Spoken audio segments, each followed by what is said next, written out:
نفاق عملی، نفاق عملی اس نفاق کو کہتے ہیں کہ ایک مسلمان ظاہری اور باطنی دونوں طور پر اسلام کے بنیادی اصول کا اقرار کرے، یعنی وہ مسلمان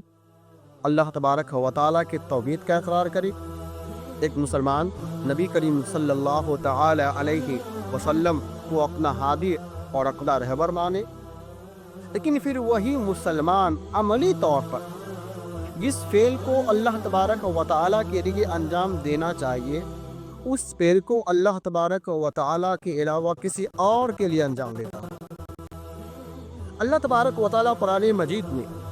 مومنوں کے اوصاف کو ذکر کرتے ہوئے فرماتے ہیں کہ وَلَمْ يُصِرُّوا عَلَى مَا فَعَلُوا وَهُمْ يَعْلَمُونَ، کیا یہ لوگوں مومن تو وہ ہوتے ہیں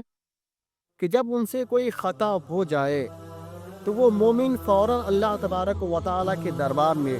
عاجزی کے ساتھ توبہ و استغفار میں لگ جاتے ہیں، جبکہ منافقین ہیلا اور بہانہ تلاش کرتے ہیں۔